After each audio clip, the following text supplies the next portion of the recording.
सिंधे जी।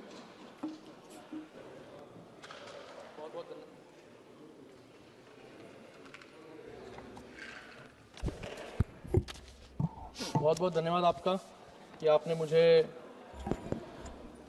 इस महत्वपूर्ण विषय पर अपनी बात रखने का मौका दिया। आज हम इलेक्टोरल रिफॉर्म्स पर बात कर रहे हैं। मैं अपनी पार्टी शिवसेना की तरफ से इसकी पूरी तरीके से समर्थन करता हूँ। आज 9 दिसंबर के दिन 79 साल पहले भारत की संविधान सभा पहली बार बैठी थी। उस दिन उनके सामने एक ही लक्ष्य था, एक ऐसा भारत बनाया जाए जहां जनता ही जनार्दन हो। 1946 में चर्चा इस बात पर की थी कि वोट का अधिकार किसे मिले, और आज 2025 में चर्चा इस बात पर है कि उस वोट का सम्मान कैसे सुरक्षित रहे। और इसी वोट के सम्मान के लिए सबसे ज़रूरी है एसआईआर और इलेक्टोरल रिफॉर्म्स, जो आज जिस पर हम लोग चर्चा कर रहे हैं। महोदय, आज जब चर्चा इलेक्टोरल रिफॉर्म्स की हो रही है तो ये चर्चा सिर्फ बदलाव की नहीं है, ये चर्चा है इस देश के 75 साल के इतिहास की। कैसे इस देश का लोकतंत्र हर चुनाव के साथ मजबूत होता गया। आज 9 दिसंबर है वो दिन जब इसी संसद में इस देश की संविधान सभा की सबसे पहले बैठक हुई थी, और आज 79 वर्षों के बाद उसी दिन हम इलेक्शन रिफॉर्म्स के बारे में चर्चा कर रहे हैं। आज अगर दुनिया भारत को लोकतंत्र की जननी मानता है तो उसका एकमात्र कारण हमारे चुनाव है। ये वो शक्ति है जो हर 5 साल में एक आम नागरिक को यह अधिकार देती है कि वह देश की बागडोर किसे सौंपना चाहते हैं, ये डिसाइड करने के लिए। मैं नमन करता हूं हमारे संविधान निर्माताओं की उस सोच को जिन्होंने आज़ादी की पहली सुबह से हम सबको बराबर का अधिकार दिया। महोदय, अमेरिका जैसे विकसित देश को महिलाओं को वोट देने के अधिकार के लिए उनको 144 साल लग गए, लेकिन भारत ने पहले दिन से ही ये तय किया था कि चाहे वो उद्योगपति हो या खेत में पसीना बहाने वाला किसान, चाहे वो पुरुष हो या महिला, सबको वोट का अधिकार मिलेगा। यह समानता ही हमारे सबसे बड़ी ताकत है। आज जब हम यहाँ इलेक्टोरल रिफॉर्म्स पर चर्चा कर रहे हैं तो हमें याद रखना चाहिए कि सिर्फ हम कुछ सांसदों को चुनाव जीतने या हारने के बारे में यहाँ पर चर्चा नहीं कर रहे हैं, हम चर्चा कर रहे हैं पूरी प्रक्रिया पर। यह चर्चा इस देश के 140 लोगों के भविष्य को सुरक्षित करने के बारे में है। यह सुधार इसलिए जरूरी है ताकि कतार में खड़े आखिरी व्यक्ति को भरोसा इस व्यवस्था पर हो और मजबूत हो सके। यह चर्चा उन 140 करोड़ उम्मीदों के बारे में है जो हर 5 साल बाद इस भरोसे के साथ घर से निकलते हैं कि उनका एक वोट इस देश की तकदीर बदल देगा। हम बैलेट पेपर से ईवीएम तक आए। हमने हिंसा के उस दौर को भी पीछे छोड़कर आज उस दौर में कदम रखा है जहां कश्मीर की घाटियों से लेकर गढ़चिरौली के जंगलों तक रिकॉर्ड टर्नआउट वोटिंग होता है। जब एक 90 साल का बुजुर्ग और पहली बार वोट डालने वाला 18 साल का युवा एक साथ कतार में खड़े होते हैं, एक उद्योगपति भी उसी कतार में खड़ा होता है, एक खेती करने वाला किसान भी उसी कतार में खड़ा होता है, एक गरीब व्यक्ति भी उसी कतार में खड़ा होता है। यही हमारी लोकतंत्र की शक्ति है। महोदय, यहाँ पर मैं सुन रहा था सभी विपक्ष के साथियों को कि यहाँ पर लोकतंत्र कैसे बचाया जाए, इसके पाठ जो है सुबह से यहाँ पर शुरू है। लेकिन इतिहास गवाह है कि इस देश के 75 सालों के संसदीय इतिहास में आज तक केवल एक प्रधानमंत्री को हाईकोर्ट द्वारा इलेक्टोरल मैल प्रैक्टिसेस का दोषी मानकर सजा दी गई थी। उनका नाम था श्रीमती इंदिरा गांधी जी। 1975 में इलाहाबाद हाईकोर्ट ने जब उनका चुनाव रद्द किया तो उस फैसले का सम्मान करने के बजाय इस देश पर इमरजेंसी का काला धब्बा लगाने का काम भी इसी कांग्रेस ने किया। इतना ही नहीं, अपनी कुर्सी बचाने के लिए संविधान को ही बदल डाला और कानून ले आए कि प्रधानमंत्री के चुनाव को कोर्ट में चुनौती ही नहीं दी जा सकती, जिन्होंने अपनी सत्ता के लिए संविधान का गला घोटा, आज वो संविधान के प्रत हाथ में लेकर जो है यहाँ पर नैतिकता का ढोंग कर रहे हैं। इतिहास गवाह है 1952 में जब पंडित नेहरू का तथाकथित स्वर्णिम युग था, जब जनादेश को बदलने के लिए बैलेट बॉक्सेस के अंदर नाइट्रिक एसिड डाला गया था, जो वोट इनके खिलाफ थे उन्हें जलाकर खाक कर दिया गया। इन्होंने भारत के पहले चुनाव में ही जनता के भरोसे को एसिड डालकर जला दिया गया।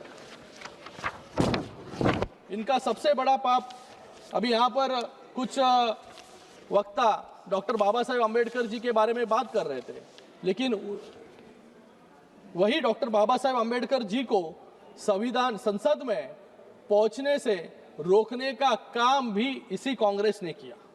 1952 में पंडित नेहरू ने खुद उनके खिलाफ उम्मीदवार उतारा और जब लगा कि बाबा साहब जीत रहे थे तो 74,333 वोटों को अवैध इनवैलिड घोषित करवाने का काम भी इन्होंने किया। और आज यहाँ पर ईवीएम पर बात ये लोग कर रहे, इलेक्शन कमीशन पर बात ये कर रहे, सवाल उठा रहे। सोचिए महोदय, 74,000 वोट रिजेक्ट हुए और बाबा साहेब महज 14,000 वोटों से इन्होंने हरवा दिया। और आज ये बाबा साहब का यहाँ पर उदाहरण दे, जिस महापुरुष ने देश के हर गरीब और दलित को वोट का अधिकार दिया, इन लोगों ने संसद में घुसने से रोकने का काम भी इन्होंने ही किया। तभी वोट चोरी, ये आज जो वोट चोरी चिल्ला रहे, तभी वोट चोरी करने का काम कांग्रेस के माध्यम से यहाँ पर हुआ। आप जरा इनके आधुनिक युग पर आते, 1989 का चुनाव और सीट थी अमेठी, जहां से तत्कालीन प्रधानमंत्री चुनाव लड़ रहे थे। वहां खुलेआम बूथ लूटे गए, लाठियां चलाई, पाप का घड़ा इतना भर गया कि चुनाव आयोग को सबूत दिखाने के बाद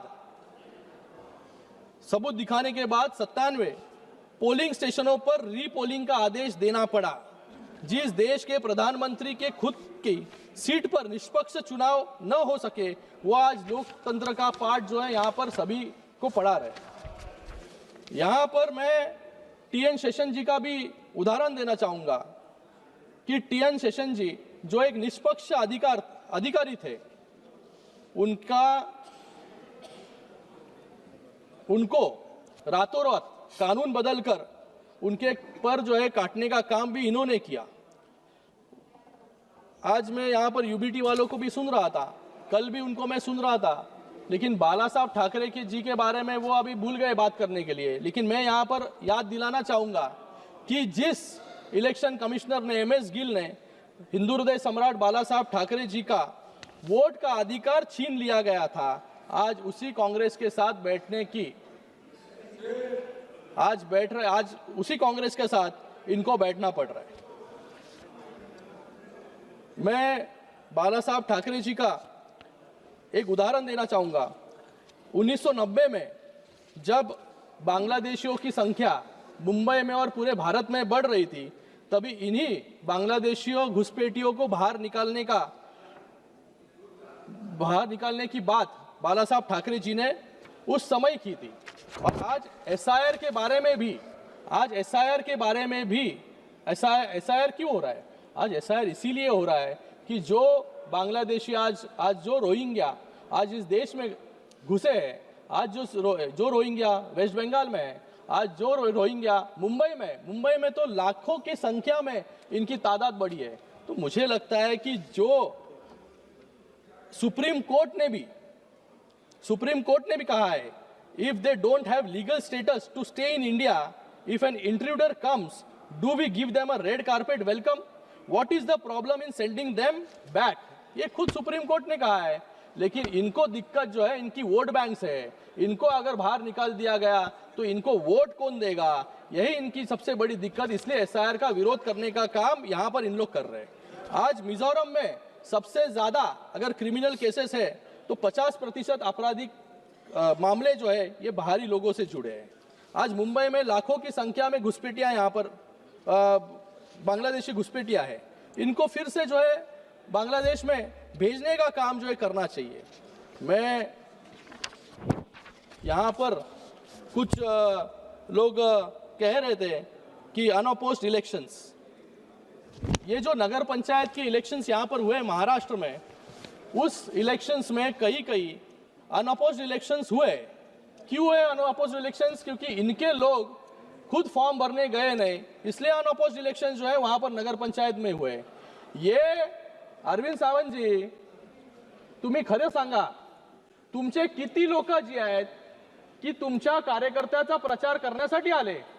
आज एक कार्यकर्ताओं का इलेक्शन था नगर पंचायत का, इनका इलेक्शन हो गया। जब लोकसभा में इनको अच्छी वोटिंग मिली तब इनको ईवीएम पे से शिकायत नहीं थी। जब महाराष्ट्र में पूरे मेजॉरिटी के साथ सत्ता में फिर से महायुति की सरकार आई तब इनको ईवीएम दिखने लगा। लोकसभा के बाद तो इनको लगने लग गया था, लोकसभा के बाद इनको लगने लग गया तो अभी सरकार तो हमारी आ जाएगी महाराष्ट्र में, कौन मुख्यमंत्री, कौन मंत्री, कौन ये मंत्री, कौन ये सब इन्होंने डिसाइड कर लिया था। लेकिन महाराष्ट्र की जनता ने इनको इनकी सही जगह जो है दिखाने का काम यहाँ पर किया। और उस इलेक्शन के बाद अभी नगर पंचायत के चुनाव हुए। अरविंद सावंत जी आएगा, नगर पंचायत के चुनाव हुए। नगर पंचायत के चुनाव में जब एक कार्यकर्ता का चुनाव ये था, एक कार्यकर्ता के चुनाव में यूबीटी का कौन सा नेता एक नगर पंचायत के नगर अध्यक्ष के चुनाव के लिए खड़ा है, उसके इलेक्शन में गए और ये बात कर रहे हैं कि प्रचार के लिए गए। ये सब घर के मुंबई से बाहर निकले नहीं है और आज यहाँ पर बात कर रहे हैं कि अनअपोज्ड इलेक्शन का। नगर पंचायत के चुनाव में सिर्फ सत्ता पक्ष के जो लोग हैं वही इलेक्शन में दिख रहे थे, वही रैली कर रहे थे और यहाँ पर अनअपोज्ड इलेक्शन के बारे में बात यहाँ पर कर रहे हैं। तो मुझे यहाँ पर यह कहना है कि लोकसभा के बाद तो इनको पूरा भरोसा हो गया था कि महाराष्ट्र में तो अभी विपक्ष की सरकार आएगी, लेकिन महाराष्ट्र की जनता ने सही जगह इनकी दिखाई। फिर इनके एलओपी, फिर हमारे महाराष्ट्र के कुछ युवा नेता पावर पॉइंट प्रेजेंटेशन जो है लोगों के सामने लेके गए। पावर पॉइंट प्रेजेंटेशन दिखाने से कुछ नहीं होता। आप अगर उतना रिसर्च खुद की हार में अगर क्यों हारे इसके बारे में करते तो आपको जो है जवाब मिल जाता यहाँ पर। तो जवाब देने का काम जो है सरकार जनता ने यहाँ पर किया है। तो मुझे यहाँ पर किसी पे ज्यादा टीका टिप्पणी करनी नहीं है, लेकिन इनको, इनके नेताओं को, इनको खुद को भी समझना होगा कि जब भी स्थानीय चुनाव है या और कोई चुनाव है वहां पर नेताओं को जो है कार्यकर्ताओं के पीछे खड़ा रहने का काम, तभी तो जाके चुनाव जीतेंगे। इनके नेता तो जब चुनाव होते हैं तभी बाहर चले जाते हैं, ये चुनाव कैसे जीतेंगे? और चुनाव हारने के बाद ईवीएम पर दोष लगाने का काम, इलेक्शन कमीशन पर दोष लगाने का काम यहाँ पर कर रहे हैं। मैं यहाँ पर कुछ सुझाव जो है रखना चाहूंगा। एज टू कंटेस्ट, आज जिस युवाओं को 18 साल में वोट देने का अधिकार है उसी युवा को आने वाले समय में इस लोकसभा का चुनाव हो, विधानसभा का चुनाव हो, लड़ने का अधिकार भी जो है 18 या 21 साल जो है करना अनिवार्य है। क्योंकि जो वोट देकर इतना बड़ा लोकतंत्र चुनने का काम करता है वहां पर उसका भी अधिकार है कि आने वाले समय में उसको भी एक सुविधा, अवसर जो है मिलना चाहिए। वन नेशन वन इलेक्शन पे हम लोग यहाँ पर बात कर रहे हैं कि आए हर साल मतलब 5 साल में इतने इलेक्शंस हो जाते हैं कि लोकसभा हुआ, फिर विधानसभा खत्म कराओ, विधानसभा, फिर नगर पंचायत, फिर महानगर पालिका, फिर जिला परिषद, ऐसे हमेशा जो है पूरे 5 साल इलेक्शन ही चलता रहता है। वन नेशन वन इलेक्शन पर सरकार काम कर रही है। मैं सरकार का भी धन्यवाद अदा करता हूँ कि जल्द से जल्द ये रिफॉर्म लेकर आए जिससे एक ही बार सभी इलेक्शंस जो है यहाँ पर हो। फिर उसी के साथ में कॉमन इलेक्टोरल रोल, हर इलेक्शन के लिए, लोकसभा के लिए एक अलग इलेक्टोरल रोल, विधानसभा के लिए एक अलग इलेक्टोरल रोल, नगर पंचायत के लिए अलग इलेक्टोरल रोल, म्यूनिसिपल कॉर्पोरेशन के लिए अलग, ये तो मानेंगे आप, म्यूनिसिपल कॉर्पोरेशन के लिए अलग इलेक्टोरल रोल। मुझे लगता है एक कॉमन इलेक्टोरल रोल सबके लिए, सभी इलेक्शंस के लिए होना बहुत जरूरी है। अभी हमारा महाराष्ट्र का चुनाव चल रहा है, उसके अंदर कई दिक्कतें, कई टेक्निकल डिफिकल्टीज जो है आई है। जब इलेक्टोरल रोल जो है वो सेपरेट किया जाता है तभी कई नाम जो है, यहाँ अभी टेक्नोलॉजी भी आ गई है इसलिए हमें पता चलता है, पहले जो है हमें फिजिकली ढूंढना पड़ता था। लेकिन इस पर भी आने वाले समय में धीरे धीरे जो है क्या हम लोग बदलाव कर सकते हैं, ये सिस्टम को और कैसे स्ट्रेंथन कर सकते हैं जिससे एक ही इलेक्टोरल रोल सभी इलेक्शंस के लिए हो। फिर उसे के साथ में सब मैडम रिमोट वोटिंग का अधिकार, जो प्रवासी मजदूर है, जो प्रवासी मजदूर अपना वोटिंग का अधिकार मतलब उनको वोट देने में दिक्कत होती है, उनके लिए एक रिमोट वोटिंग सिस्टम की व्यवस्था भी यहाँ पर करनी बहुत ज़रूरी है। और इसी के साथ में मैं आज इस इलेक्टोरल रिफॉर्म पर चर्चा करने का आपने मुझे मौका दिया। मैं सरकार का बहुत बहुत धन्यवाद यहाँ पर करता हूँ कि आज एक बड़ा रिफॉर्म जो है ये भारत देखने जा रहा है आने वाले समय में, और हमारा लोकतंत्र इससे मजबूत होगा। आपका सबका मैं महोदय आपका बहुत बहुत यहाँ पर धन्यवाद अदा करता हूँ।